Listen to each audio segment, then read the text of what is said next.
So I don't know, what do you want to talk about? I say we talk about 750. What do you say, huh? That's what we're going to be talking about. So, and we're going to be talking about all the implications of 750, and which I think should be called 650 now. Yeah. And in a couple of hours, it should be called 550.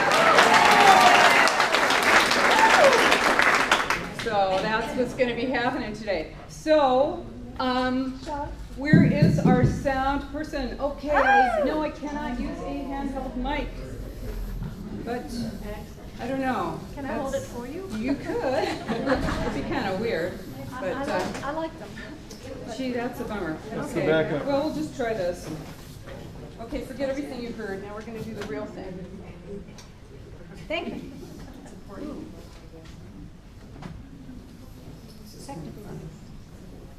That's one. Thank God. That one works. Yeah, so I can, you don't like it. Okay, I'll just leave it up here. You never know. Okay, We'll see. at last. Thank you all for being here. My fellow Americans, I am so happy to see you. And I want to thank you on behalf of the American Coalition for Property Rights.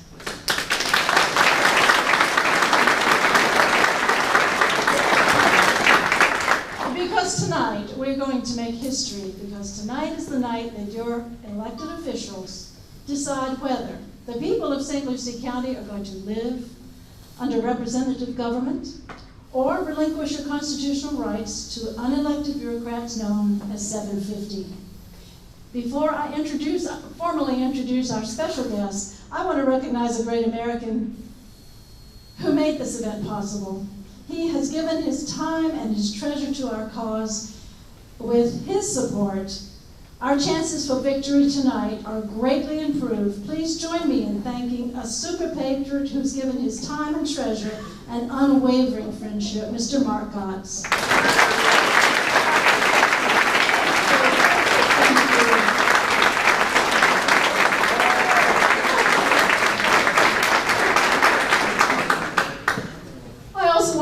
Each and every one of you who have refused to be silent, who have joined us in the educational process of making the truth be known. We work very hard together, and I'm privileged to know you. I want to thank Judy Culpepper and Brett McCain, who will be speaking to the commissioners tonight on your behalf.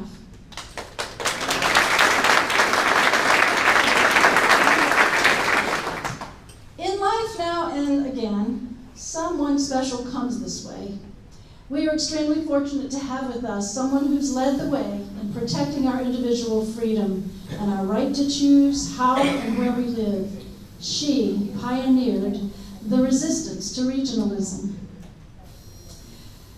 She's a nationally known figure who exposed Agenda 21 and the Plan for Sustainable Development, which we know locally as 750. She is leading the way across the country for others who are joining us. Her book, Behind the Green Mask, exposes the furtive plan of regionalism. So on behalf of the American Coalition for Property Rights, it is my honor and my distinct pleasure to introduce to you one of America's great leaders in the fight for liberty. Please join me in welcoming Rosa Korie.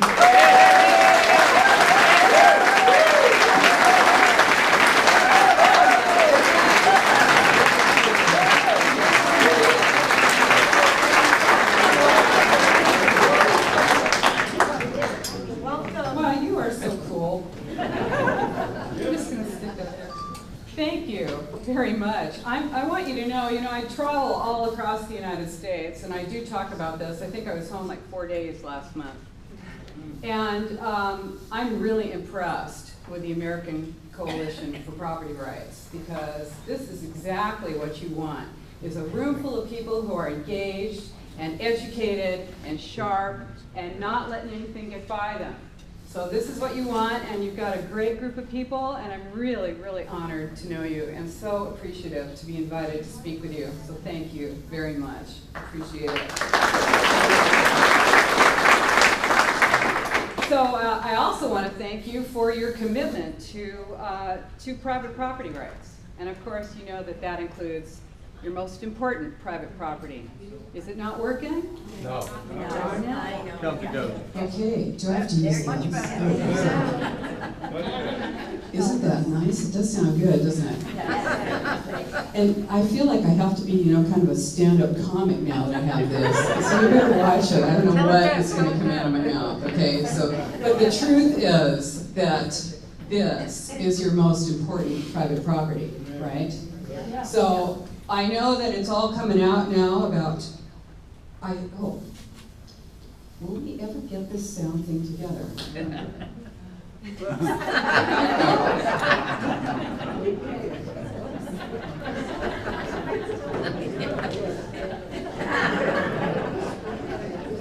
It's gone now.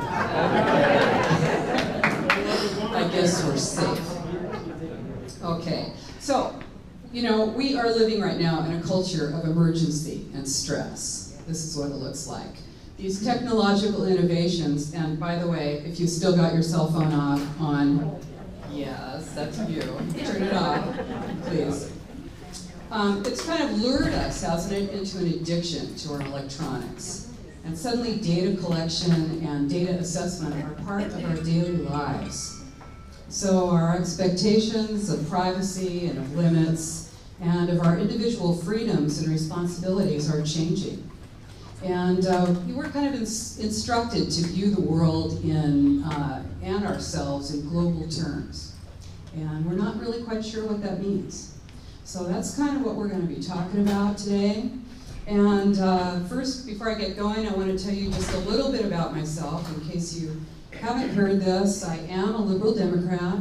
I was registered Democrat since 1974, and I was active for many years in many political issues, primarily pro-choice, anti-war, and pro-gay marriage.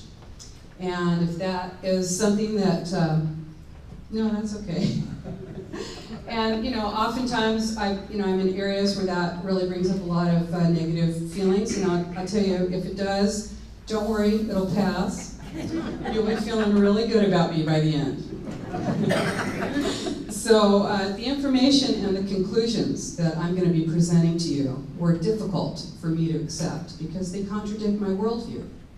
And you know, if I hadn't gone through the ordeal of being a whistleblower and a dissenter, I might have continued to view the world in blue and red, or in green.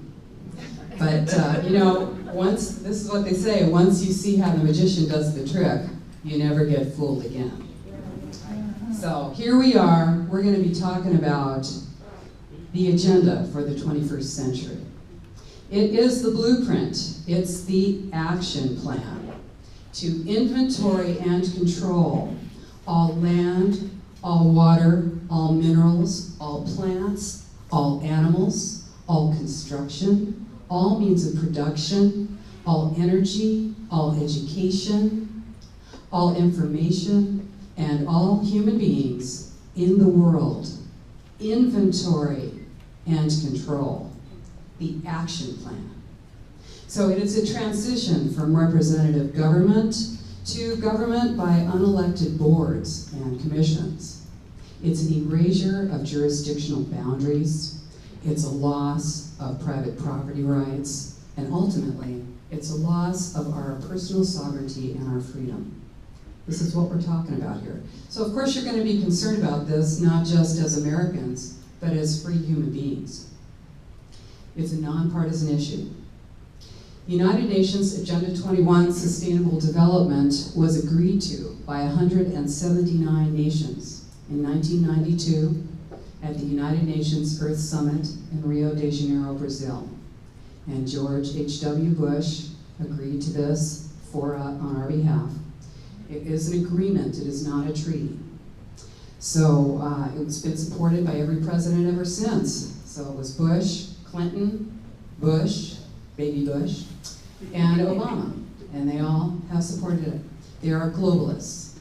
This is a global plan, but it's implemented locally, and that's where you're going to see it, is locally. So United Nations Agenda 21, Sustainable Development, is the biggest public relations scam in the history of the world. But it's far more than that.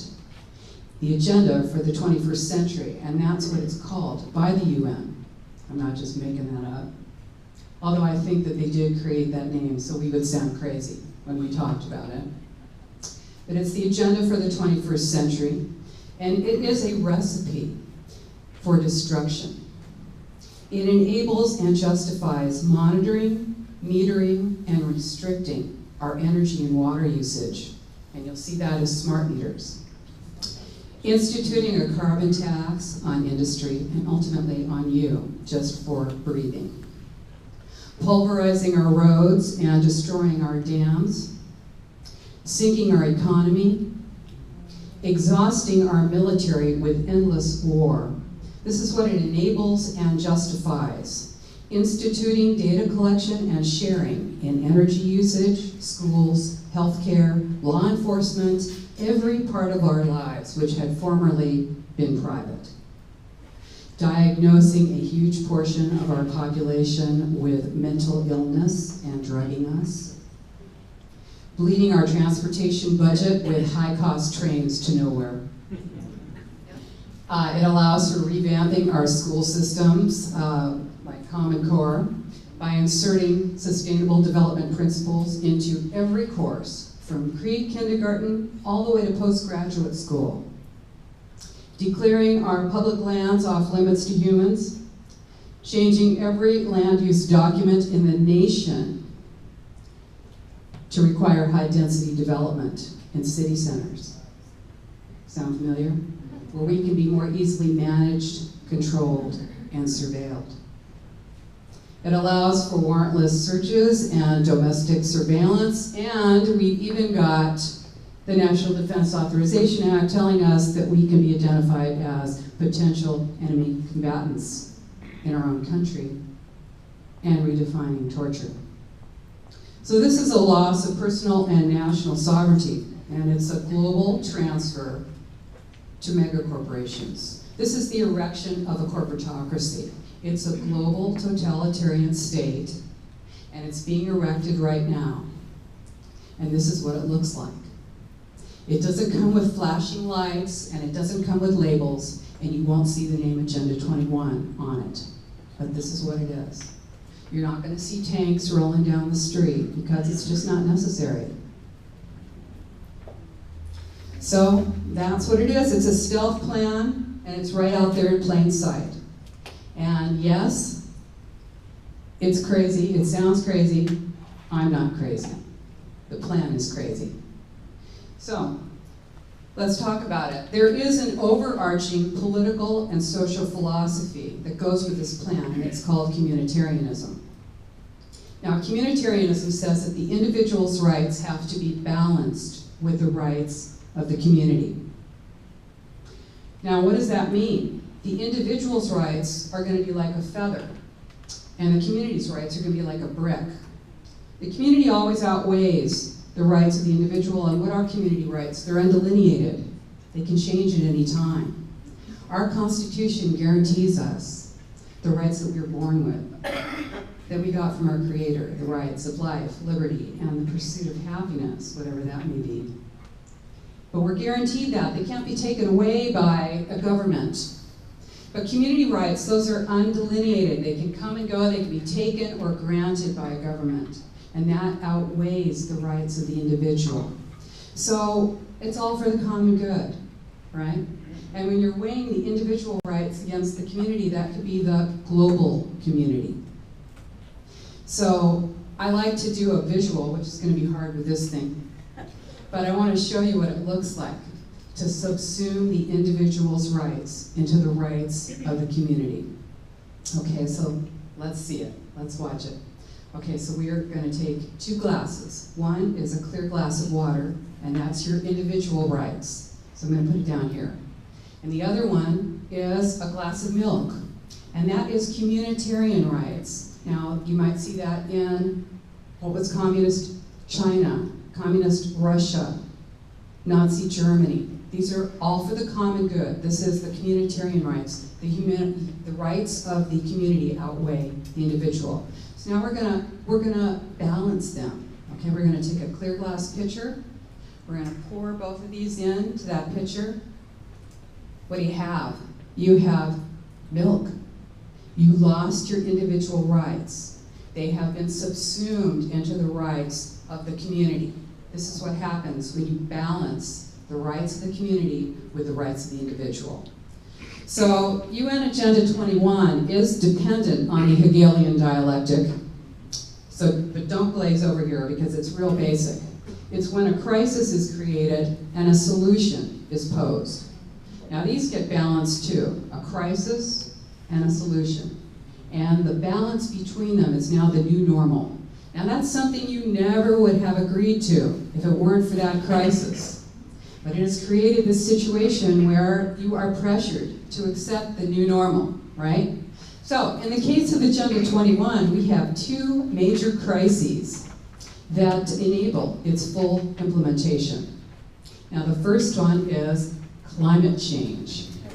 Global warming, climate change, right? Whoa, this is serious, okay? The planet's in danger. The sea levels are rising. In 50 years, you're gonna need a snorkel to get out of bed. Life forms are threatened, and there's no time to lose, right? Panic, chaos, collapse. Feel that stress? That stress? Communitarianism says you don't have time to think. You don't have time to use your rational thinking, questioning mind. You must act. You're in a crisis. All intelligent people agree that it's our fault. Your greedy, selfish, wasteful ways have almost destroyed the planet. But, almost. So let me show you an example of this kind of terrorism that you receive in your local newspaper. This is my rag here. It says, it's hard to deny that the Earth is functioning well over capacity. Like an overworked horse, it's simply a matter of time before the global organism collapses. Wow. Okay, what do? Here comes the UN to the rescue. We're gonna save the planet, okay? Here's the World Commission on Environment and Development, the Brundtland Commission, UN Commission, 1987. They put out a book called Our Common Future. And that's where, now, okay, everybody's heard sustainable development, right? You got sustainable yogurt. You got sustainable hockey pucks, right? But this was where that term first came up. This is where it was first professionally defined. Sustainable development in 1987 by the United Nations World Commission on Environment and Development. You don't need to write this down, you're gonna get my book. So, okay, so what was that? What did they say? Sustainable development. It's development that meets the needs of the present without compromising the ability of future generations to meet their needs. Sounds good, right? Who wants to compromise the ability of their grandchildren's ability to meet their needs? Nobody. I mean, you think your grandparents came into this country or were here or whatever and said, I think I want to figure out what's going to mess it up for my grandkids as badly as possible. No. Okay, but this was the thing that, you know, that was the definition. All that remained was to say, yes, indeed, everything we're doing now does threaten the ability of future generations to meet their needs. So, what happened? The United Nations Commission, World Commission on Environment Development, they were asked by the General Assembly, hey, will you guys come back in 5 years with the action plan, with the blueprint to implement sustainable development worldwide? And they said, sure. So 5 years later, 1992, Earth Summit, Rio de Janeiro, they came back with this figment of my imagination. It's called United Nations Agenda 21 Sustainable Development, the United Nations Program of Action from Rio. Action, remember that. So it's 300 pages, it's 40 chapters. The chair, Maurice Strong, 1992. He said, what's unsustainable? What's unsustainable? The middle class suburban lifestyle. Oh, is that you? I guess so. What's unsustainable? Single family residences, private vehicles, air conditioning. I'm pretty glad for it. Apparently air conditioning saves a lot of lives too. Air conditioning, appliances, and meat eating are just some of the things that are considered to be unsustainable. That's of course very popular in Texas. So, livestock, unsustainable. Tillage, unsustainable. You want to drag a plow through your dirt? That is unsustainable. Okay, what's the optimal thing then? Raising food in sort of a stylized parking garage in the center of a city. And I'm not making that up. This is being worked on. So here is the image for it. There is an image for this. See this? I need 3 hands. That's why I like that thing. Okay, so this is what it looks like. Now when you see these are 3 circles. This is a Venn diagram for you math people. It's economy, ecology, and social equity are the 3 interlocking circles of United Nations Agenda 21. And apparently where they all come together in the center, when they're in balance, then this is sustainable development. Economy, ecology, and social equity. It's on page 64 for those who are singing along with this hymnal. So that's what it looks like, okay? Everything in balance, except that isn't really exactly right, but we will see how it isn't in a minute. It's a key provision throughout Agenda 21 that information sharing and data collection worldwide be part of this plan. Okay? Now, it also, when you think about this, this entire plan covers your entire life. So it covers economics, housing, transportation, land use, health, education, water, energy, food production, privacy, security, everything. And also global biodiversity. It is dependent on creating islands of human habitation. Islands of human habitation. Doesn't that sound really nice and professional and really together? Islands of human habitation. What would that look like? I'm going to show you. I will show you. Yeah, 750. Okay, corridors, core areas, and buffer zones. This is collecting human beings into concentrated areas. That's what it is, human habitation. Okay, so how did it work? 1992, the Earth Summit, Rio de Janeiro, 179 nations agreed by consensus to adopt Agenda 21 worldwide. They also 179 countries set up their own local Agenda 21 guides. And you can go on the UN website and see them there. And I have links to all of this on our website if you just want to do that quickly when you're out there checking it out. Post-Sustainability Institute. We have the actual pages from the UN, so you can look at the different United Nations local Agenda 21 guides for each one of the countries. So what was the goal? The purpose of that was to implement Agenda 21 locally, because that's where it is. The idea is to implement sustainable development in all public and private policies and all activities. So in the US, George H.W. Bush agreed to it, and then in '93, when Clinton took office, on the anniversary of the UN summit, Clinton created the President's Council on Sustainable Development. Now you're going to hear that Agenda 21 Sustainable Development is non-binding. It's that dusty old plan that, that Agenda 21. This is what you hear now. Before you used to hear, you're an idiot, this doesn't exist, you're crazy. Whoop, I see a helicopter over your head. Now it's, that Agenda 20, you didn't know you meant that Agenda 12. That, it's just an old dusty non-binding, that thing doesn't mean we don't have to follow the UN. Oh no, that's not, well, here you go. To those people, those sad people who are so not clear on what this plan is about, it is binding, and this is why.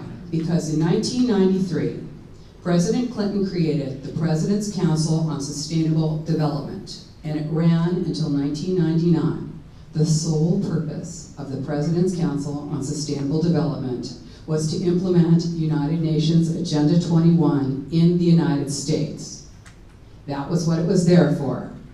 10 cabinet-level secretaries, including Defense, Interior, Education, Transportation, Agriculture, EPA, HUD, right? The captains of industry, including Dow Chemical, BP is green, Enron, Ken Lay from Enron. You remember Ken Lay?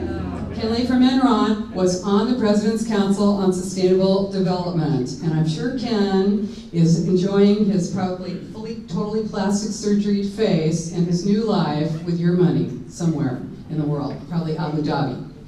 Anyway, who else? Hi, Ken. Who else was on the President's Council on Sustainable Development? The nonprofit groups, the environmental groups, like the Sierra Club, the Natural Resources Defense Council, the World Wildlife Fund. Because this plan, the way this plan works is it's kind of circular. It's sort of a public-private partnership plan, where you have the United States government partnered with nonprofit groups and partnered with corporations, mega corporations, to implement this plan in the US. Now, what happened? The President's Council on Sustainable Development, they said, we want to get this into the US, we want to get it everywhere, and we want to do it as fast as possible. How are we going to do that? So they said, we're going to do it as a land use plan. That's going to be the way of getting it into the country as quickly as possible. So in 1996, they gave a multi-million-dollar grant to the American Planning Association.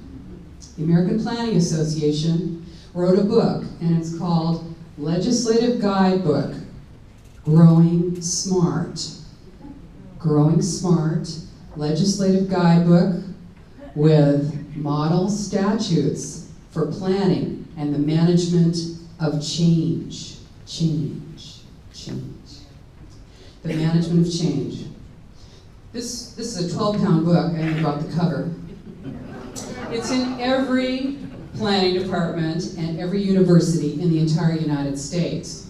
Now, in 2002 was when they finally got it done. They finally got it out there into the country, this book. And remember, it's legislative guidebook with model statutes. Okay, that's what this is. So it's a whole big book full of statutes that your little city or whatever can go, oh, I wonder if the people will notice when we put this one on them. Well, they get together and they get together in their meetings, their League of Cities or their National Association of Counties or their National Association of Regional Councils, and they say, why don't you in Austin try this and let's see what happens. So that's how it works, okay? So that's Growing Smart is smart growth. That's where that comes from, okay? It's a planning revolution. Now, when I was district branch chief for the California Department of Transportation, a commercial and industrial appraiser for 30 years. And I was an expert witness, testified, I was working on land use and valuation. And in 2002, I said, wow, there's a planning revolution going on. And no one seems to know anything. I know something's going on, and this was the beginning of my journey to finding out what was behind all of this planning revolution. But what is smart growth? What's smart growth? It's high-density development in the center of your town, close to transit, walkable, bikeable, livable. It's community, it's sustainable. It's got all the bells and whistles, but what it really is ground floor retail, 12 feet high, built right to the edge of the sidewalk, 1 to 2, 3 stories or more of residential on top of that, either condos or apartments. Around the back in an alley, access for 1 car per unit or less. Around the front, you've got your wide sidewalk for your bistro tables, because you're going to have a coffee shop, of course, in every single building. And out there in the street, you've got a bike lane. Your street's gone on a diet, of course, because everybody has to. And now instead of having those 2 lanes, each way. Now you got one lane, you got a bike lane, you got one lane, you got a median. Now if somebody wants to take a left turn, right turn, you're waiting. You're gonna be waiting because this plan is about making you uncomfortable. And then on the other side of the street, it's the same.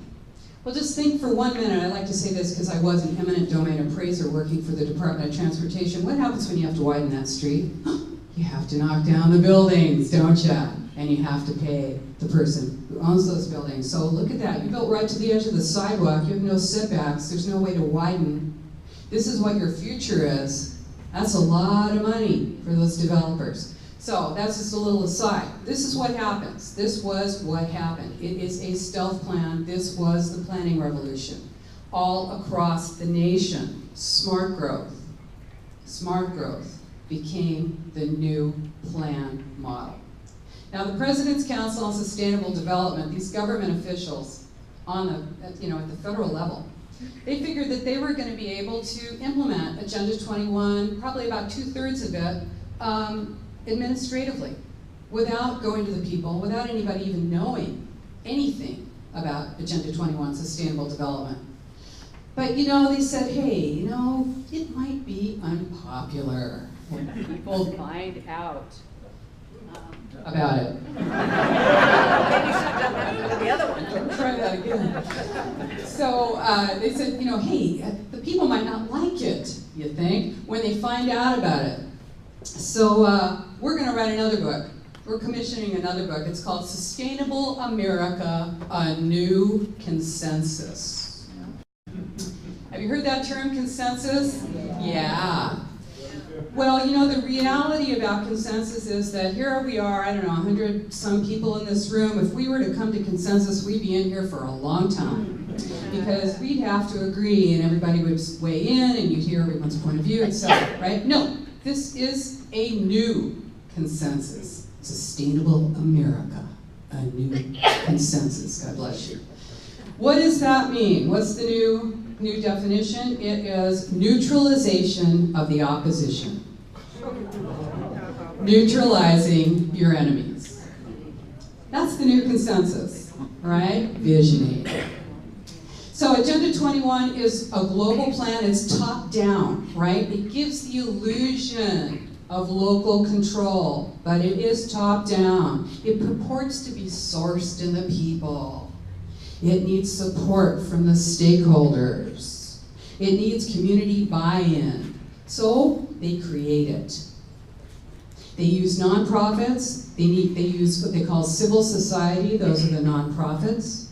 Unelected boards, and they actually create neighborhood groups.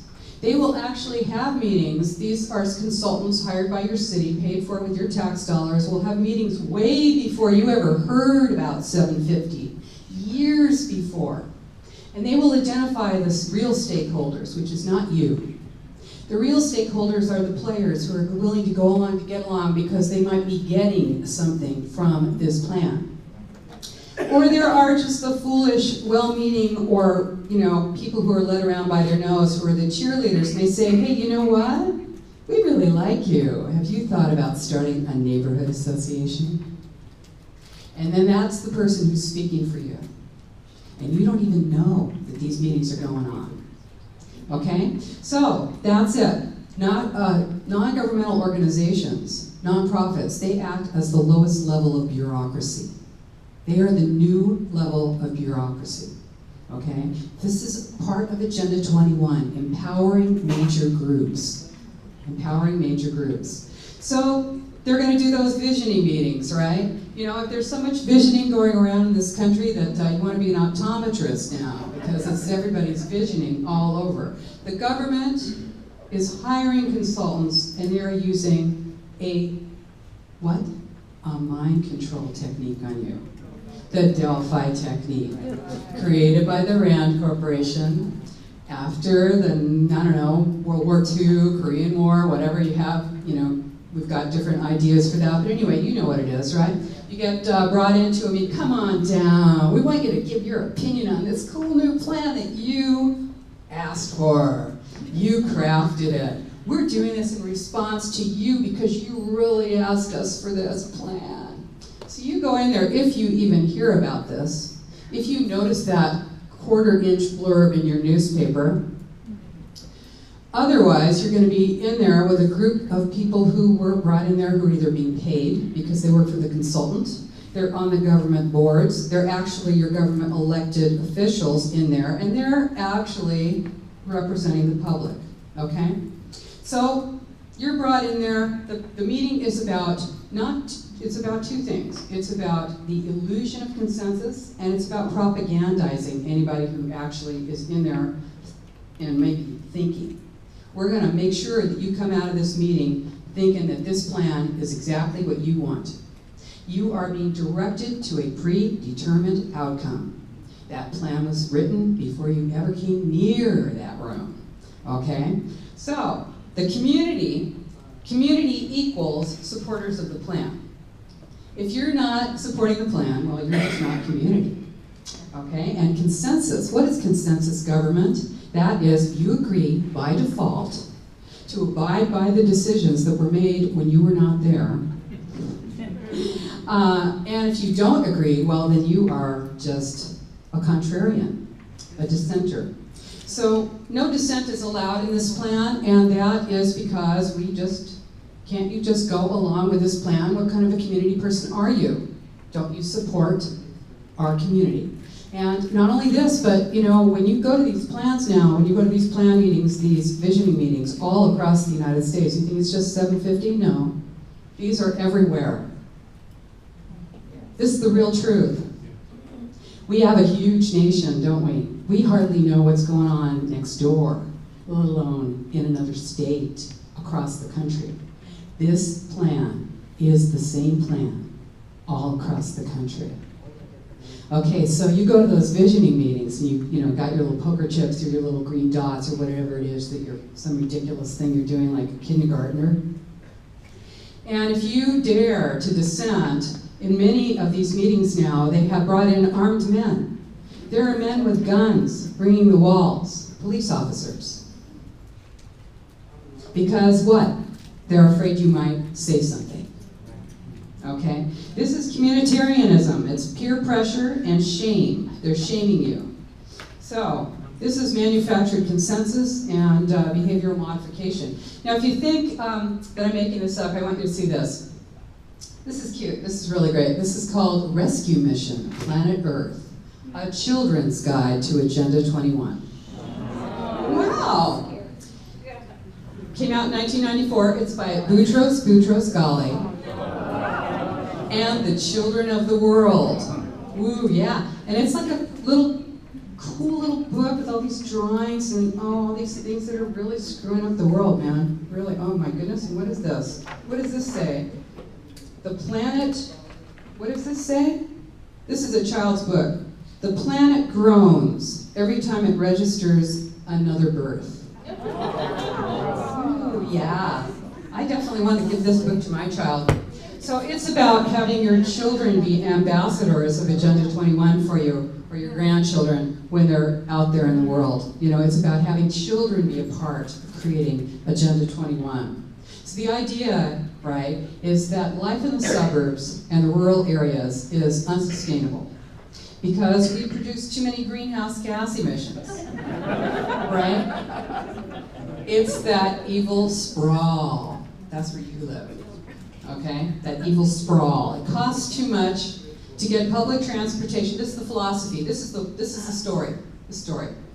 It costs too much to get public transportation out to you in the suburbs, and so the rural areas. And so that's the justification for moving us all into the dense city centers, okay? Smart growth, moving us into smart growth so we can be close to the train that doesn't exist or the bus that doesn't come or go where we want it to.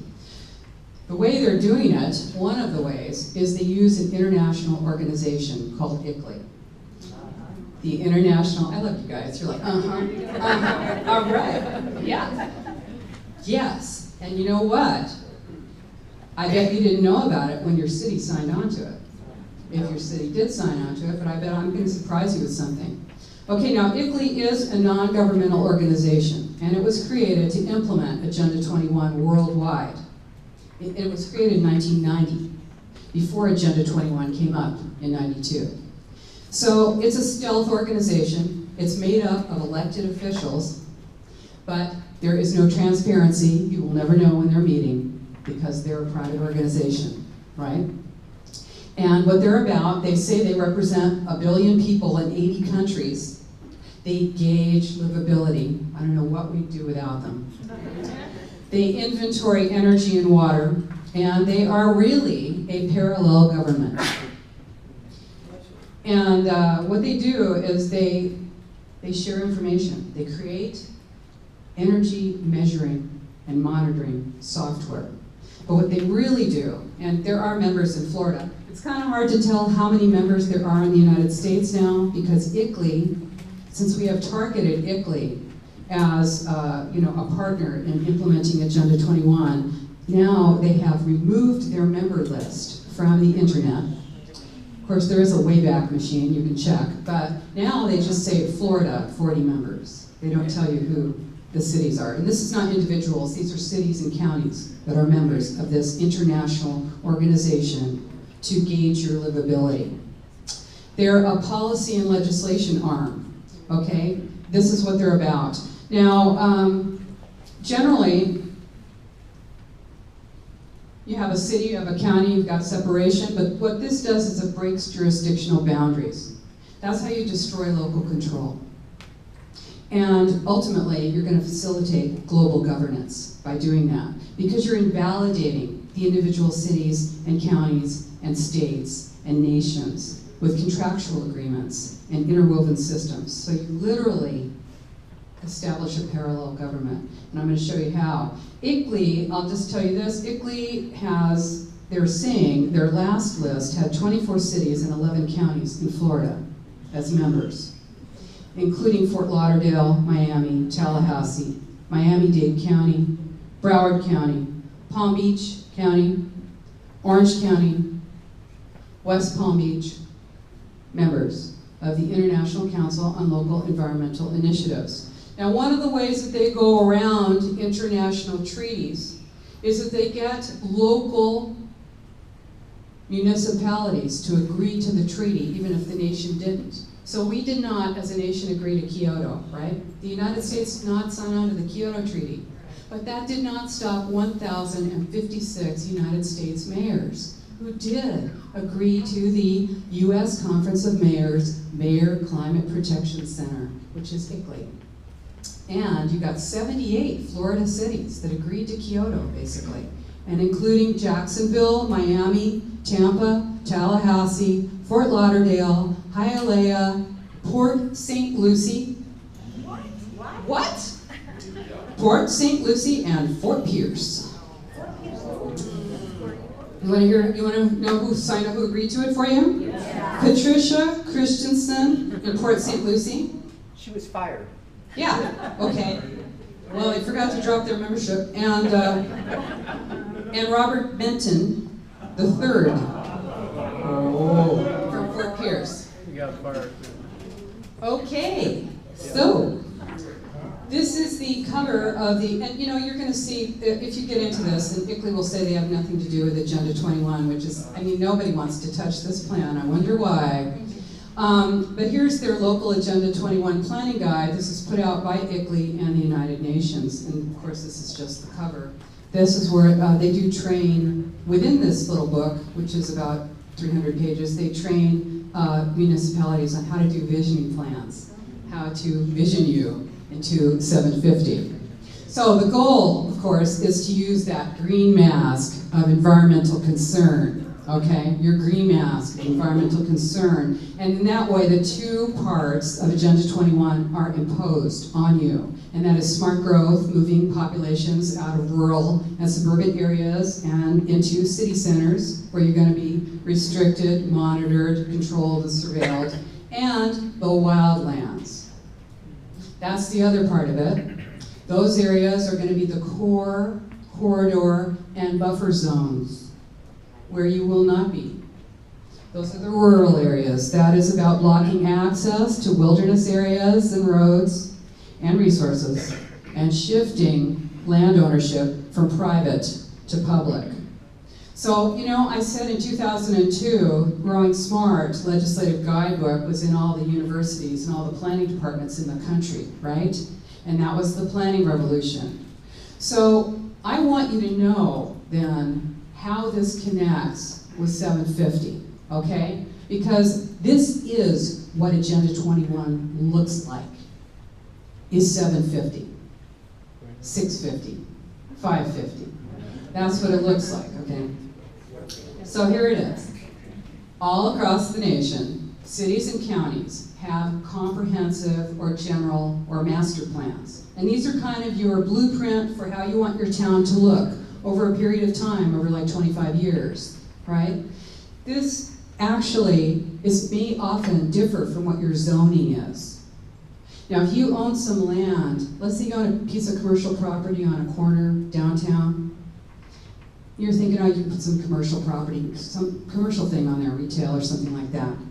Well, when your general plan shows that now you need to do smart growth, mixed use, usually you must bring your zoning into compliance with your general plan. What that means is that your zoning then is really irrelevant because you need to be matched up with your general plan or your comprehensive plan. So what that means is when you go into your planning department and you want to get that permit to build that retail shop over there, you get told, no, I'm sorry, you can't do that. You need to build mixed use, ground floor retail with residential above that. That's the only thing we're going to be permitting in this area now. So this is what happens. So most towns have smart growth in their center of their cities now. This is the way it is. And I want you to know that this is designed this way. It's designed purposely to limit your ability to use your land. And this is from a United Nations document from, I don't know, 1998. It's the future of local Agenda 21 in the new millennium. Okay, and here's this guy named J. Gary Lawrence. He was an advisor to the President's Council on Sustainable Development. You're going to love this, what he said. He said, participating in a UN-advocated planning process would very likely bring out some of the conspiracy-fixated groups and individuals in our society, such as the National Rifle Association, citizen militias, and some members of Congress. I really love that. This segment of our society who fear one world government and a UN invasion of the United States, through which our individual freedom would be stripped away, are going to work actively to defeat any elected official, who joins that conspiracy by undertaking local Agenda 21. So we call our processes something else, such as comprehensive planning, growth management, or smart growth. Like that? That's what that is. It's a stealth plan. So here's the cover of this is the town just south of me, the county, just south of me, Marin County. This is the cover of their plan.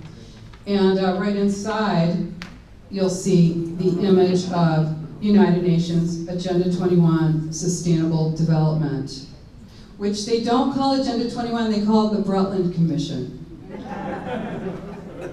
They're hoping you're not going to know what they mean. So, yes, this is it. So this is why. Okay, so now you're going to hear this is voluntary, right? You've heard this a zillion times. Oh, 750, voluntary, voluntary, voluntary. We don't have to do this voluntary. Okay, if your town and your county is getting money, it's getting federal and state transportation dollars through regional boards. These are metropolitan planning organizations. You're on it. And regional planning commissions, okay? Regional planning councils and regional planning commissions. Same all across the nation. There are 500 metropolitan planning organizations in the country. There's 26 of them in Florida. It's a federally funded, these metropolitan planning organizations are federally funded, okay? And they require sustainable community strategies. They require this. To get that federal money, it's distributed through your regional planning boards, and most of them are ICLEI affiliate members, okay? For the first time now, transportation and housing are linked. This is what's going on. If you want the transportation money, you have to plan for smart growth. This is how it works. This is how your town and your county is transformed. So in this area, you've got the South Florida Regional Planning Council, the Treasure Coast Regional Planning Council, that's 7 counties, as you know, right? St. Lucie, Martin, Palm Beach, Indian River, Monroe, Broward, Miami-Dade. Okay? That's over 60 member governments, representing 6.2 million people. That's a lot of people, a lot of governments on that board. That voting board, though, is much smaller. Okay? So right away now, you've got another layer of government here, right? You go in, you know you can go to your council, you can go to your county supervisor meetings, you can talk. Did you know that you can go to your regional plan council and speak? Have you been aware? You probably have, but most people are not aware, don't even know it exists, okay? So this is what it is. You don't vote for the regional council. And by the way, you don't want to vote for the regional council. We don't want another layer of governments, but we don't want that layer at all because we do not vote for it. It is not representative. Yes, those are our representatives on it, but they are governing by consensus on those boards. When you've got 60 members, what kind of a voice do you have on that council? Okay, you're already complaining now that nobody's listening to you. All right? Okay, so this is it. All over the United States, HUD gave out over $100 million a year for regional planning. This is how the money goes. This is what is happening. This is the transformation. By the way, you're going to see that term, transformation. You'll see that a lot. Transformation is code for destruction. It's code for destroying an existing system and replacing it. That is transforming it.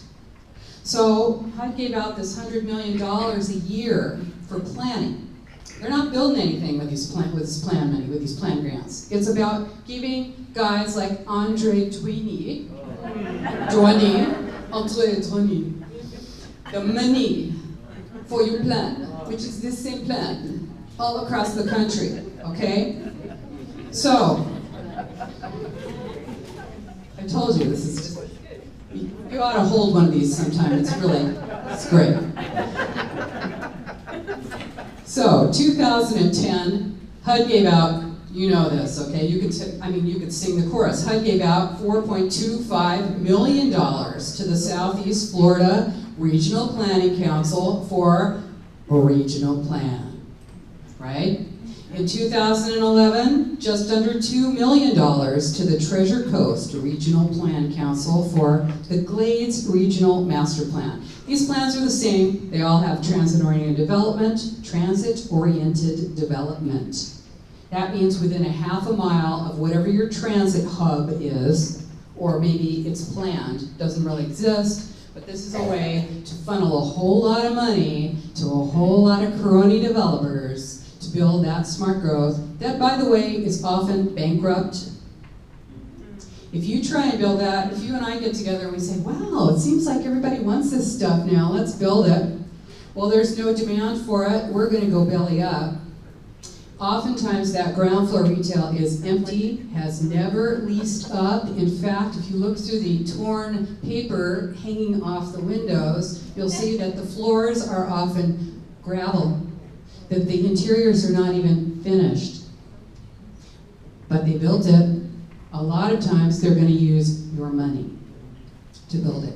Non-recourse loans, forgiveness, tax breaks, low-income housing tax credits, you're going to see that. You're going to see infrastructure breaks. You're going to see your money going to build this, okay? These are plans for complete streets. That means there's a bike lane and your road's on a diet.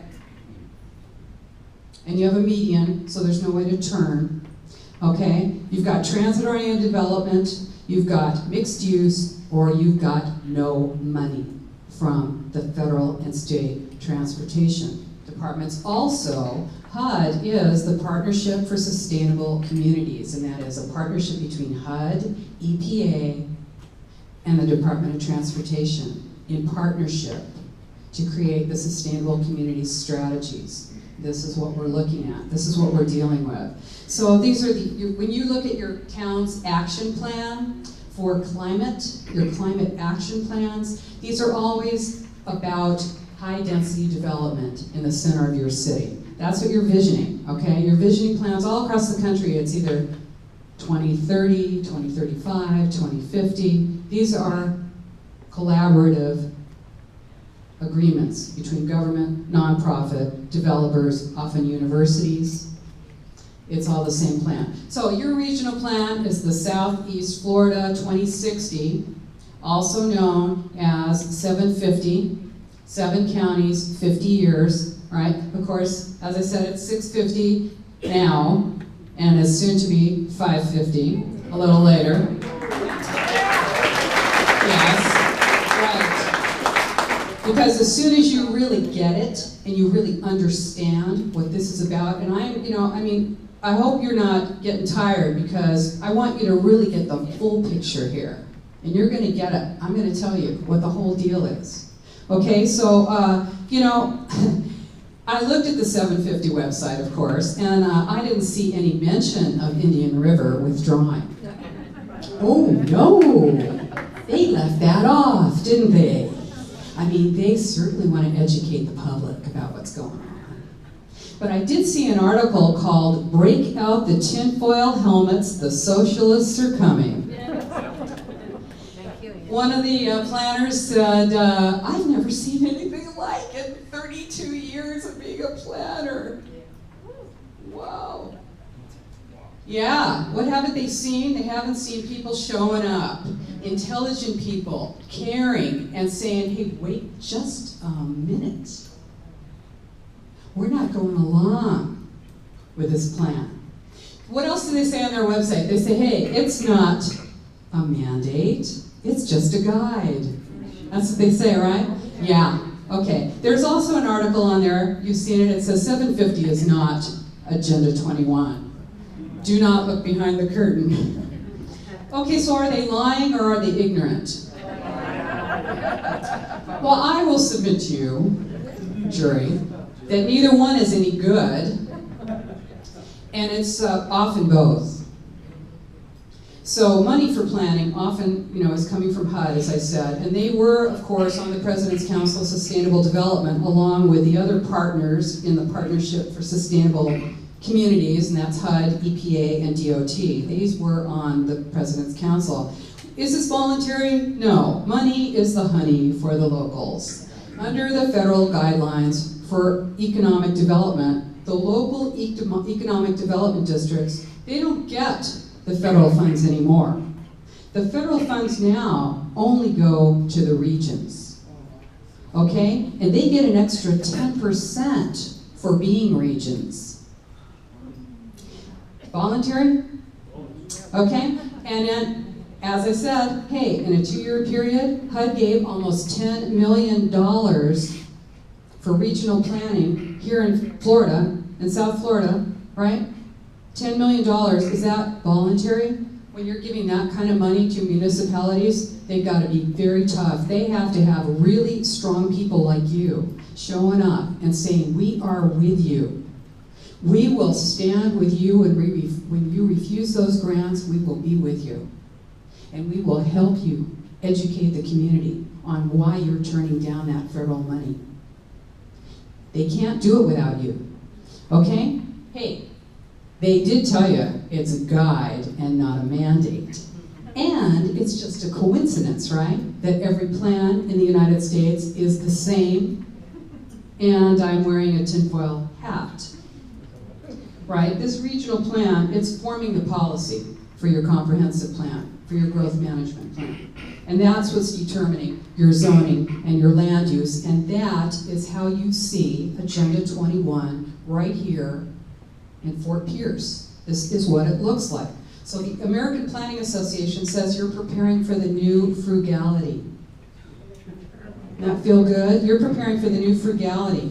These regional plans that Entre Trini is selling to you, they're selling it as it's an economic driver, okay? It's more efficient. So it's a dictatorship. It's more competitive. This is what it is. It's more competitive. It's more efficient. It's going to make you're going to be the 7th largest economy in the world or something like that, right? That's what they tell you. And it's all vision. It's our vision. We can see out to 2050. It's incredible. And there are no boundaries. It's about concentrating you. Concentrating you. Now these plans, I tell you, I am not making this up. Okay, I come from the San Francisco Bay Area. Our 750 plan is called One Bay Area, Plan Bay Area, 9 counties, 101 cities. We're fighting it. We are suing. We have sued to stop this plan. That's what we had to do because 7 million people had no idea that this plan even was passed. And there was no other option for us. What else are these plans called? In New Hampshire, Granite State Future. You'll see it as Connect Northern New England, Plan ET, East Tennessee, 750. You'll see it as the Power of 32, that's 32 counties, 4 states. 4 states, 1 vision. They use that name twice for West Virginia, Pennsylvania, a bunch of, I forget, and then another one for another 4 that I can't remember. Same plan, doesn't matter. They changed the names. You have to pay them $300,000 because they have to go through the plan and change the names of the towns.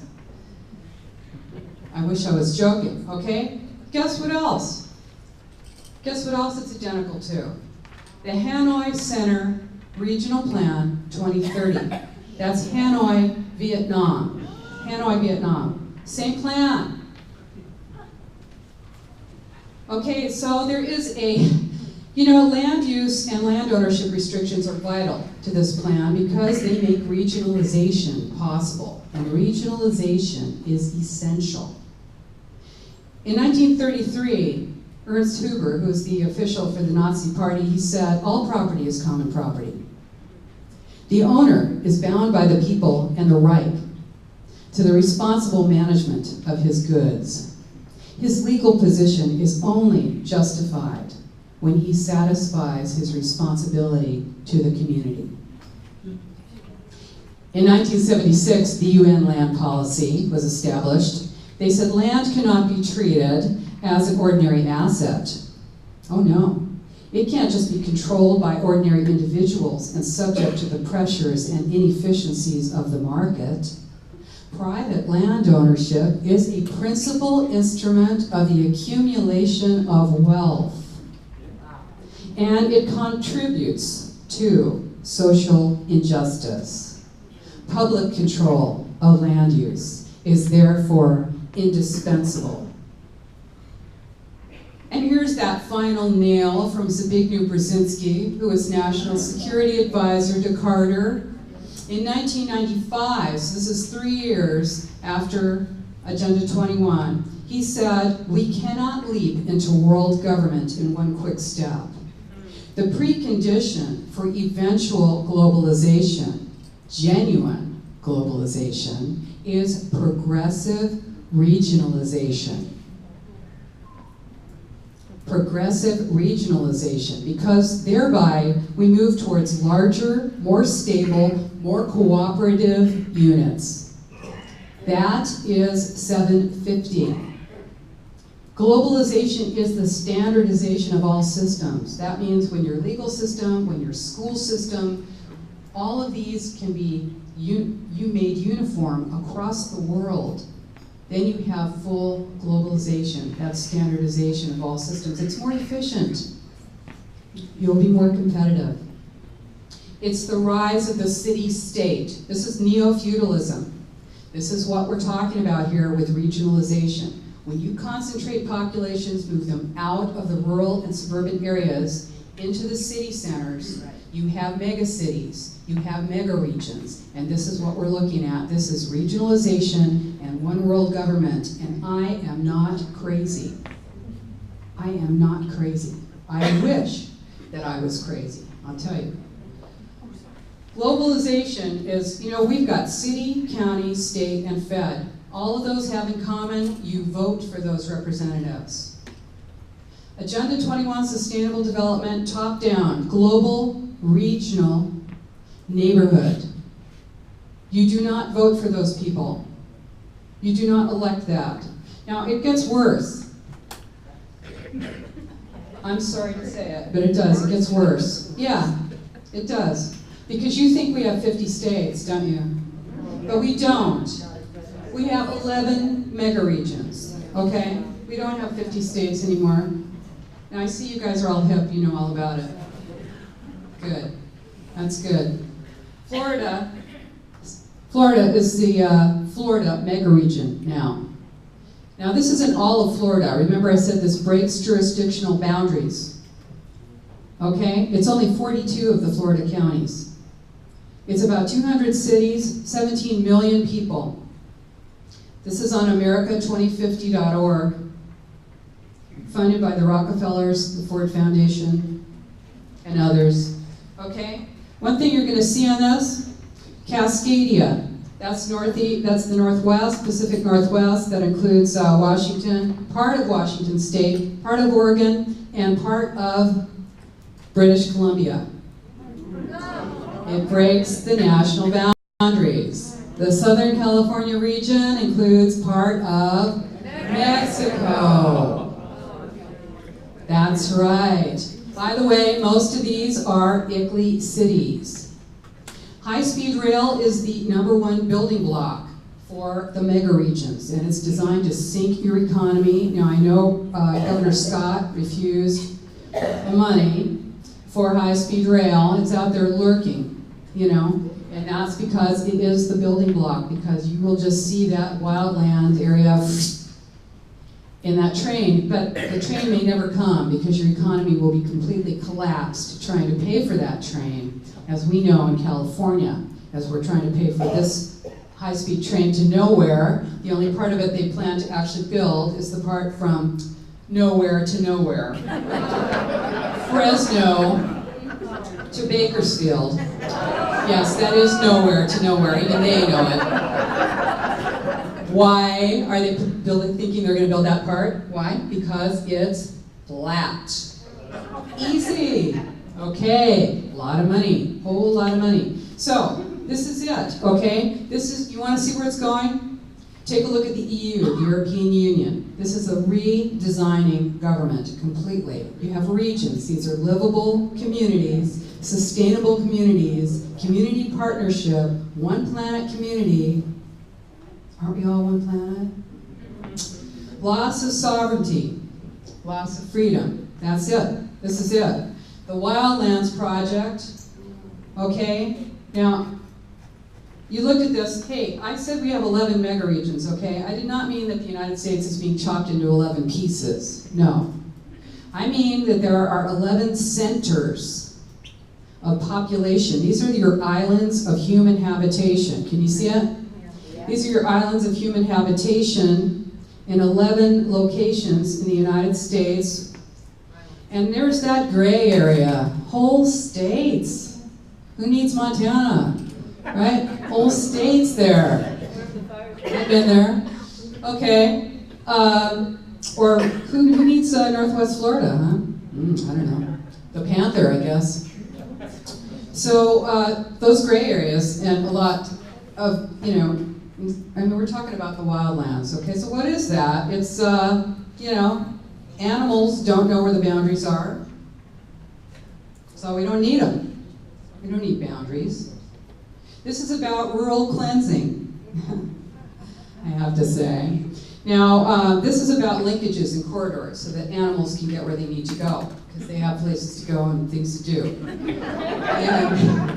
okay, so the continental United States, I know you know this, the continental US is only 5% urban.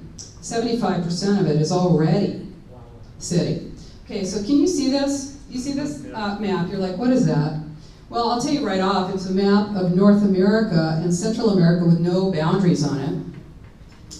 It's the Wildlands Network map showing those exciting, swooping arrows are the areas that they plan to have be wildlands and animals only. Are they kidding? What is that?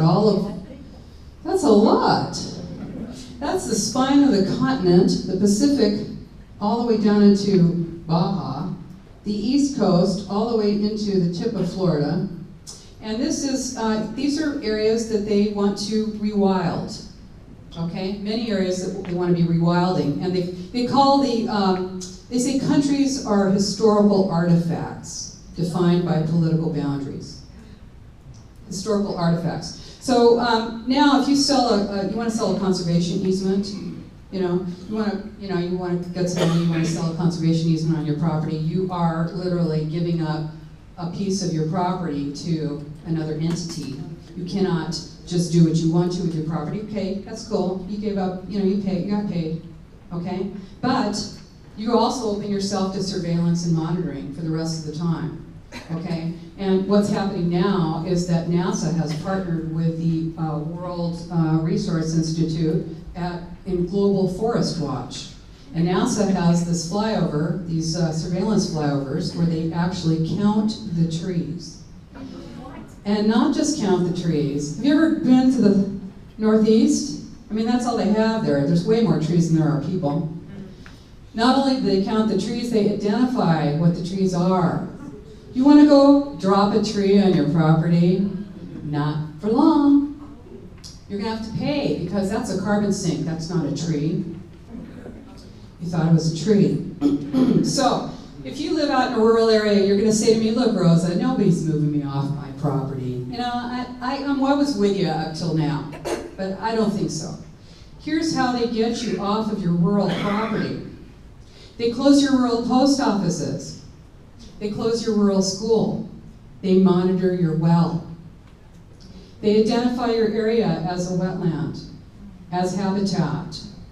They pulverize your roads and turn them to gravel, as they're doing in my rural county. We have 1,384 miles of rural roads, and a couple years ago, the supervisor said, hey man, we just don't have the money to pave these. We're going to be pulverizing and turning to gravel all but 150 miles of that 1,384 miles of county roads. Now, you're paying county taxes. What are you paying them for? If you're out in the county, what do you get? Not much. You get your road, okay? But this is happening. So you're moved out of your county, because your rural area, because there's no Medicare out there. You can't get a rural doctor because they're not paid enough. Those rural roads the rural counties do not get as much federal funds to maintain their roads as the urban counties. Doesn't matter how many miles of road there are. So you're out there, you're farming, you can't get your goods to market, your property value drops, pretty soon you're underwater. How long are you going to be out there? Pretty soon you're the only one out there paying property tax, because the bank owns most everything out there. And they say, well, we're not able to do anything for you out there. Or how about this? Your economy collapses to the point where you have lost everything, and now you are hoping to get a low-income housing unit in that transit-oriented development that's been sitting empty for the last 3 years waiting for you. That's what that looks like. This is what it looks like. Water costs go sky high, and you're not able to farm. This is a corporatocracy. This is what it looks like when corporate control is the goal. When you have to pay the true cost of water. What could that possibly be? The true cost of water. Okay, so here we are, we're at the third E, and that's social equity. Okay? Agenda 21 is a plan to impoverish populations and create total dependence on government. That's what it's about. Equalizing the economies of the world is about opening corporate markets. It's about bringing up the third world to the point where they can afford to buy corporate goods, creating markets. It's about bringing down the developed world because it costs too much. The wages are too high. When you are a corporation, what do you want? You want to be able to move your goods across borders without any regulation. You want low-wage workers that are not tethered to property. They can be moved. They're in an apartment. They can move. They can relocate. You want low-wage workers who can afford to buy your goods so that you're keeping everything low cost. And you want easily moved people who can't be independent, who aren't moving around on their own. What do you got in that trunk? You're driving your own car and you're going where you want to. What is in your car? You better get on your bike. I don't care how old you are. You're going to be on that bike. Oh, it's Minnesota? You're just a wimp. You better move to Florida. Isn't that what they tell you? How many zillions of people are, we're all going to be dead. But, what are you going to crawl out of the grave and go, you were wrong? No, we're not going to be here in 2050, most of us. What if they're wrong? I'll tell you what, I've got pretty good vision too. I can tell you, they're wrong. Except, they're talking about these people are going to be coming here. The reason so many people are going to be moving into Southeast Florida is why? Because you're the Florida mega region, the collector region. You will be collecting rural and suburban people from the areas that are not mega regions. And that's what this is about. Public-private partnerships are designed for this project. Designed for this. No transparency for the government, access to data for spying, no accountability. They pay off their cronies, they transfer responsibility, personal connections for jobs later when they want to be lobbyists, right? What do we get? We get the risk and the cost, like for Solyndra. And we get domestic spying, like Google and Facebook. How about that? What if I were to tell you that the government wanted you to carry around a global positioning device on you at all times? That also told the government where you were, what you were thinking, how you were feeling, what you ate for breakfast, who your friends were. Okay? Facebook and your smartphone, yeah. We ask for it. Why? Because we don't know what's going on. This is what this is about. So, what do they tell you? It's more efficient to merge corporations and government. Right? Didn't you hear that? Andre? Fascism is so cool. Yeah. It's so cool. You don't have to ask the people what they want. It's so easy. And if you add in civil society, what do you have? Totalitarianism. What do we have? Totalitarianism. I know, you may be thinking in the back of your mind, yeah, she's just a little bit too extreme for me. Did she say she was a Democrat? But hey, I didn't just fall off the turnip truck. I can understand, I have read history, I see what it looks like. It looks like this.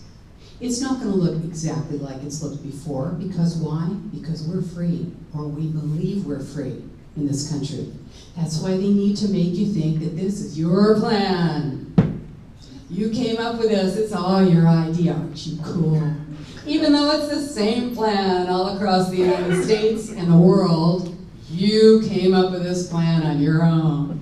What do you mean you're giving us a hard time? It's your plan. Right?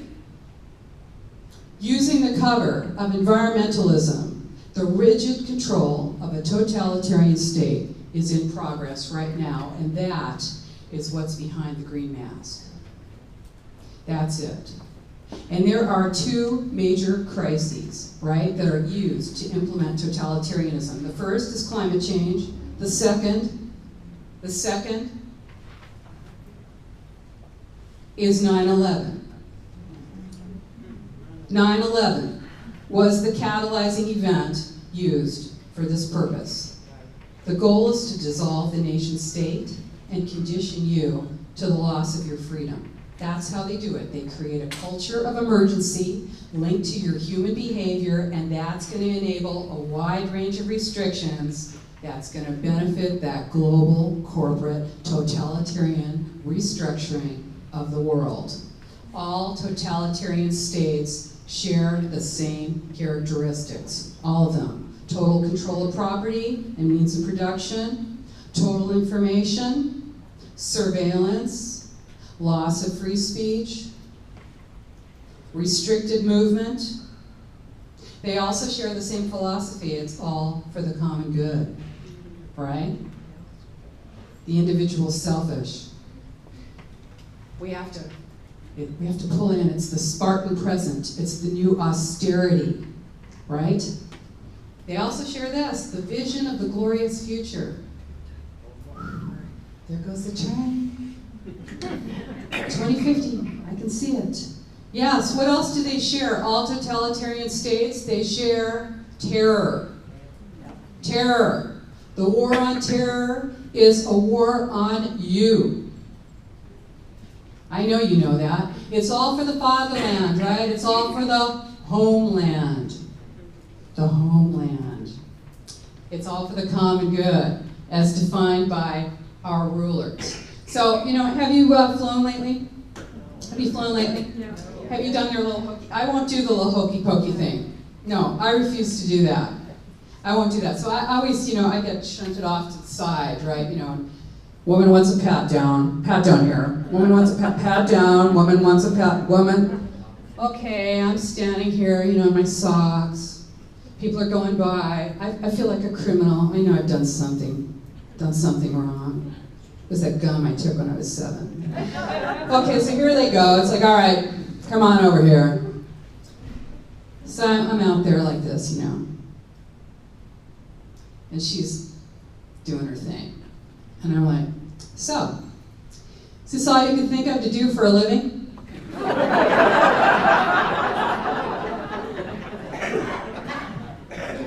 They must pay you quite a bit. Is there anything you're not willing to do for them? That keeps me in the airport another 15, 20 minutes.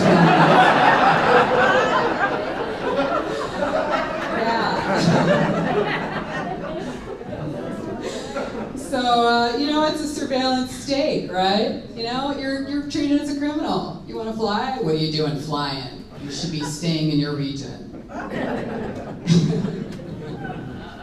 So the FBI, they don't even need a warrant to get your bank records, your internet records. It's like Snowden was like, were people surprised? I'm thrilled, it's out there. It's out there. The guy, who knows what the whole story is, but this information is out there. They don't need a warrant for your internet records, for your hotel records, for your bank records, for your phone records, okay? This is the America we grew up in. Domestic surveillance, it's okay. Unreasonable search and seizure, don't be such a stickler. That old document, that Constitution, that thing's old, right? Okay, the favorite public-private partnership, of course, is prisons. PPP, prisons. What do prisons need? Private prisons. Government making a partnership with corporations to build prisons. Isn't that a cool thought?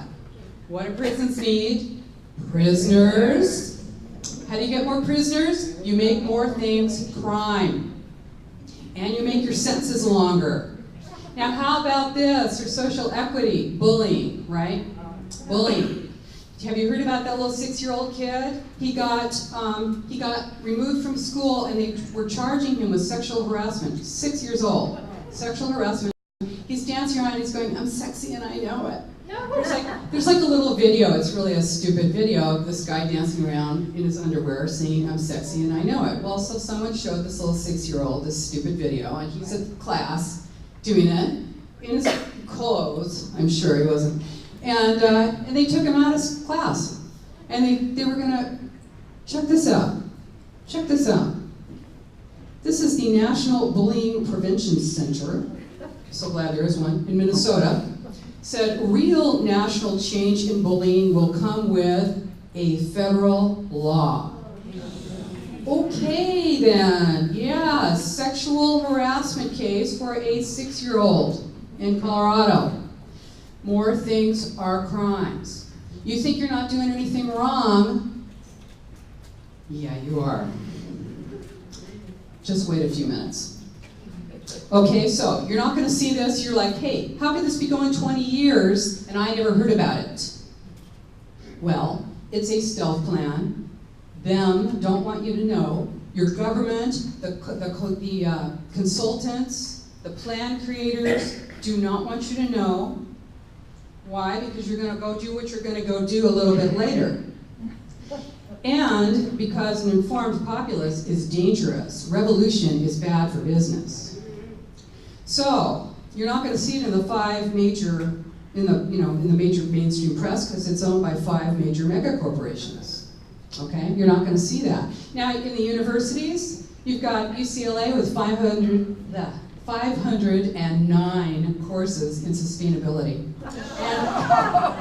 And that's typical.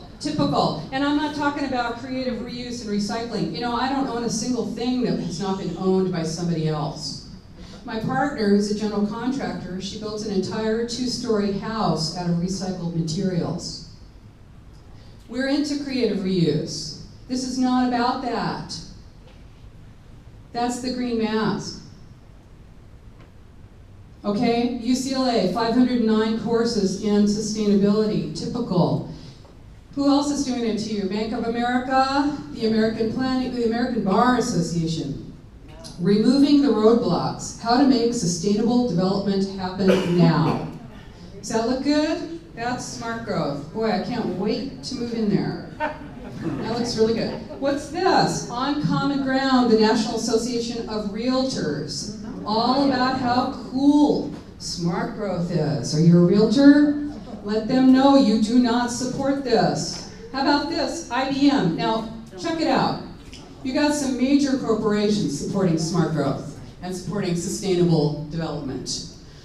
Just a couple of them are Siemens Corporation and IBM. Siemens Corporation, German corporation. During the Nazi years, they were close to bankruptcy before Hitler took power, and he generously granted them slave labor from the concentration camps. Now they're one of the world's biggest, most powerful corporations.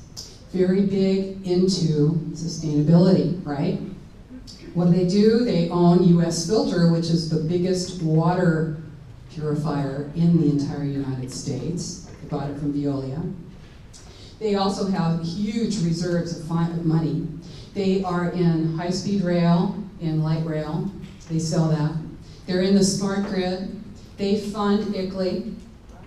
They funded Growing Smart legislative guidebook with model statutes for planning and the management of change. Siemens Corporation makes life more sustainable. How about IBM? They were a what? They were what? They were a Nazi collaborator in World War II. IBM had a wholly owned German subsidiary. You know the numbers on the arms, right? Those tattoos? It wasn't you're number 1, you're number 2, you're number 3. That was coordinated. IBM made that possible. Key punch. They made that possible to determine who was who, where you were from, and where you were going. That's what those numbers were. IBM, they had a wholly owned subsidiary, Watson Computers, in Germany. They brought those cards over religiously every couple of months from the United States where they were printed, took all the cards over to Germany. They were fully aware of what was going on. IBM is very big in sustainability, sustainable development. Wow, cities bringing down their own energy costs. Smart grid.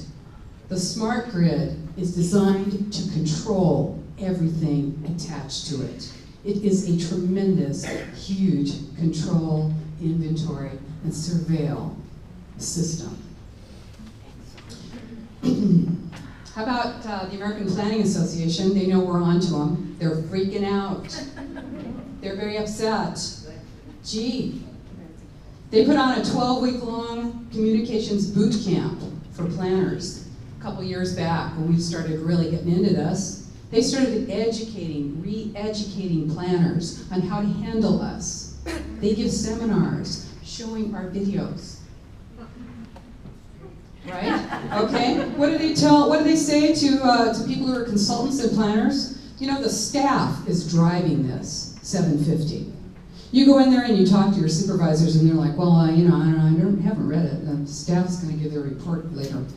Staff is driving this. They are told to inoculate, I'm reading right out of it, inoculate elected officials, cultivate influentials, push back as necessary. What else do?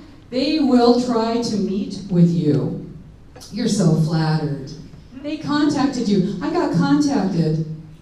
3 other people and I were contacted by our Plan Bay area, you know, the big wigs. I was so impressed, right? They said, hey, we'd like to talk to you about your concerns. I said, yeah, not until you talk to the other 7 million people in the Bay Area. I'm not falling for that. Why? Because that was a setup. They wanted me to come in and bring all of my documentation, all my paperwork, tell them what my strategy was, what my plan was. And why? How do I know that? Well, it says it right here. So what did I do? I sent them a copy. I said, you must have read this. I did. Okay? American Planning Association. Yeah, okay. You know, we're sharp. They're sharp too. Of course, they usually put their B and C team out, and that's a good thing, because it gets us, we can cut our teeth on them. So, did I say that? Okay, so, anyway, who else is it? Okay, who's doing it? Lawyers, consultants, planners, the bike coalitions. They are these shock troops demanding smart growth. It furthers one to have somewhere to go on your bike, right? Walmart is a partner. The churches, if you're going to church or synagogue and your pastor or rabbi is giving you a talk on sustainability, you better go have a chat with your pastor or your rabbi, okay? The churches, this is according to a United Nations partner named Mary Evelyn Tucker at Yale. She says, churches will have to adapt to the ecology model or disappear. Yeah. So here we are, we're winding up here. Now I want to tell you something that I don't blame you if you're feeling overwhelmed. Do not panic. Don't panic, okay? First of all, you've got the American Coalition for Property Rights here. That's right. And this is a great group. I've seen a lot of groups. You know, I do this. I travel all over the U.S. I've been in many, many states, many, many cities. And I'm telling you the truth, it's all the same plan. I still read them, but they're all the same. It's awfully boring. But they are the same plan. And Andre gets around. So it's sort of a bunch of them. They make a ton of money, because look, you pay every time for the same plan. Can you imagine a gig like that? It's really good money. So, you know, I don't blame you if you feel totally overwhelmed by this. It's incredible. It's an administrative coup d'etat. It's a bloodless coup. It's worldwide. It really is. Yes. But awareness is the first step in the resistance. You are the resistance. And it's big, I'm telling you. Big. There are people everywhere, and I told you, you're not going to read this in the mainstream press, but there are rooms and rooms and rooms just like this all over the country. We are active and aware and becoming more aware every day and educating everyone. So it's treason we're talking about. And you know, the Nuremberg principles after World War II said, just following orders ain't going to cut it. And I didn't know it was wrong, is not going to fly. So what do we do? What do we do? We keep on. We educate ourselves. We've got flyers, by the way. I know you've probably seen these. We've got flyers on our websites. Now, you know, I know that doesn't sound too exciting, flyers. But you know what? I don't know how you found out about this, but you can get 100 flyers out in an hour. We've got one called, Why is Everyone Talking About UN Agenda 21? What, you don't know about it? And the other is, What's Wrong with Sustainable Development? Now, this Hundreds of thousands of these have gone out across the country, many hundreds of thousands. And this is what raises awareness, because when was the last time you opened up the door of your house to get your paper in the morning and looked down and found a flyer that was full of information about exactly what's going on right now, and you know something's wrong, and you read that and you go, wow, that's really interesting. Not only that, but you're not standing there. You put that flyer out there at 5 o'clock in the morning, so you don't have to argue with Mr. Jones for like 2 hours about it, because that is not your job. Your job is to disperse this information to as many people as possible. Okay? So you want to also dominate your government meetings, and that's what you're about to do. You want to dominate those meetings. You want to go in and let your elected officials know that you are there, that you understand what's going on, that you are there to assist them in understanding what is happening, that you will help to educate them. That is your responsibility as their constituency. But if they do not respond and they do not listen to you, you will remove them. And they need to know it. This is a battle for the hearts and minds of America. This is exactly what it is. If you're volunteering, you want to look into that nonprofit you're volunteering for. It's the Lung Association. They have an advocacy wing for smart growth. Are you volunteering your money and your time to a group that is working against you? Check it out. Do some research before you do that, okay? Now, you want to expose collaborators? Put up wanted posters. On your, hey, wanted. A decent, honest replacement for this guy. Okay?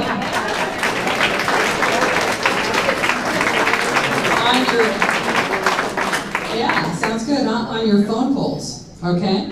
You want to bring in your video cameras when you're going to a public meeting, and you want to video them. You want to video yourselves going up there and saying what it is you have to say. Because why? Because not only is it important for you to have a record, because of course the press is going to lie about what you said, but you want to be able to share that with your friends across the nation who are so thrilled and excited to hear how you kicked 750 to the curb. They want to know how you did it. They want to see how you did it. They want to experience that with you. So you want to video it, okay? You want to have a record of it. You want to connect with young people. A lot of us are not doing too much reproducing anymore. And 750 is, I don't know, probably not making it. But we've got a lot of young people out there who've been indoctrinated from the time they were in elementary school with this plan. We need to be compassionate. You're not going to reach everybody. You just want them to hear it. You want to lay that flyer out there. You want to give them the information. You want to wish them well and move on. Okay? Because it's hard. It's painful. This contradicts your worldview. You don't know who you are anymore.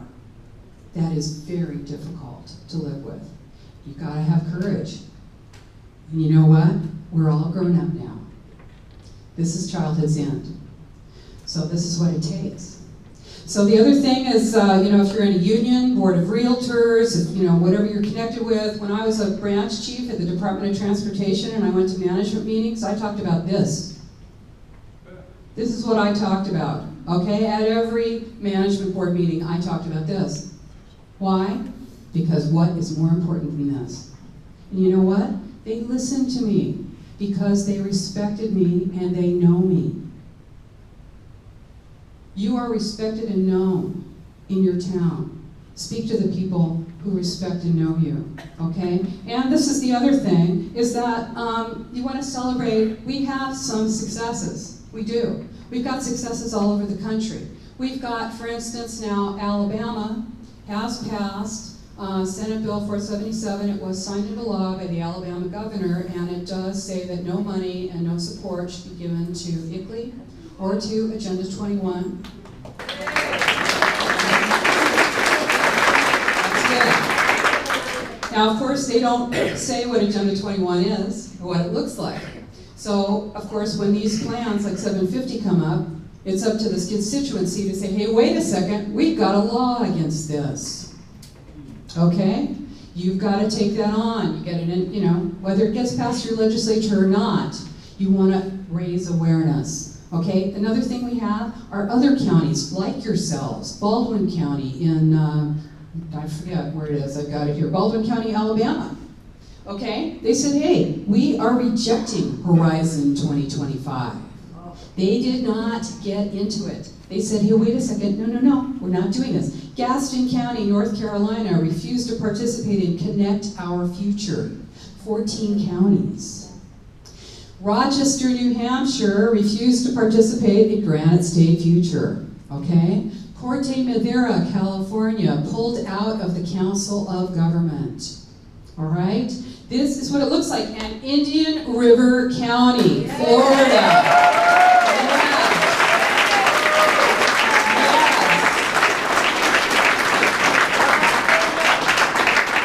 This is what representative government is about.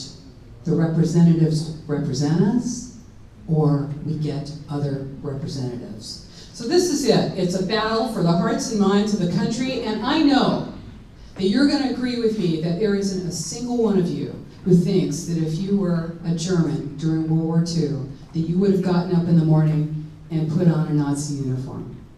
There's not anybody in here. You all think you would have been in the resistance. This is your time. This is our time to get up and stand up and speak out and to refuse to be part of this plan. We are the resistance, and we will win this. I guarantee you. We will win. Thank you.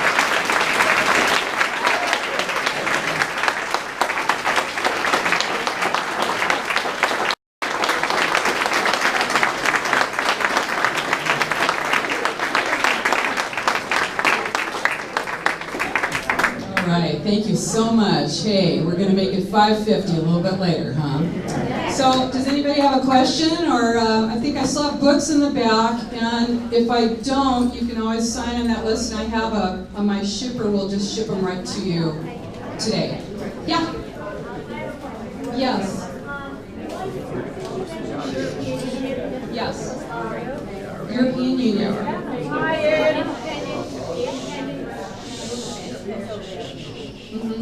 Nigel Farage. Yes. Please go and look at his website. Oh, sure. Because they're talking about what they already have.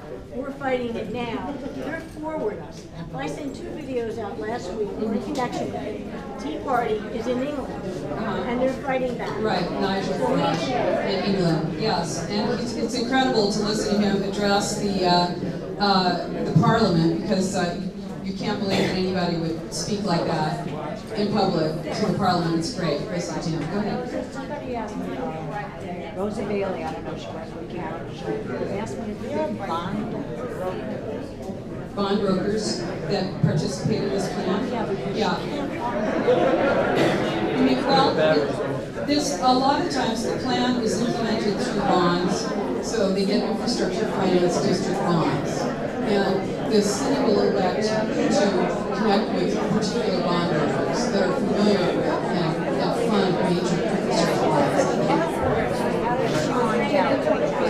Well, it's public information. If your city has already participated in the county, has already agreed to work with a bond broker, you should be able to get that. Maybe suggested and they went for it, and they don't plan.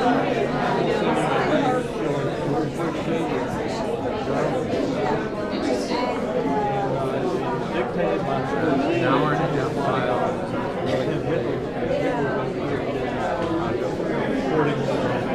I'll send you one. All right.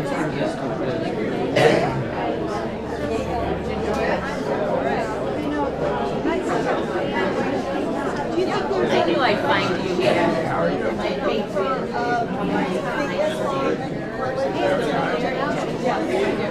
In fact, I did a really good, very interesting blog post on my website, Democrats. And I should make an announcement now. Well, I don't know how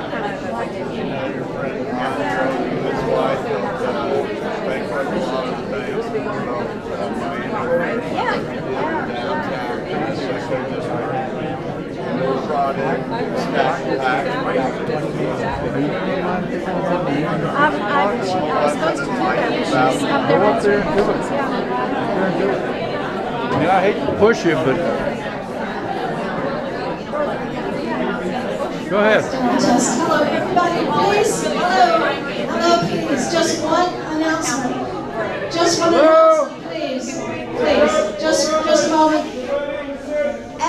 As all of you probably know, there is a meeting starting at 6 p.m. over at the County Commission next door. We ask you to please be there. By your presence, let it be known that you do not want 750. We're going to ask you to raise your hands tonight. We're also going to ask that you do not speak under comment just this one time, because at the request of the commissioners, and we believe them when they tell us that this is what they want, that if we will just sit quietly and listen to our designated speakers tonight, they will take us on the home run, and they will finish what we started. So we ask that you respectfully be quiet tonight and wait and see what happens. I think we're looking for a good result. Yep. Thank you for your attention. Thank you.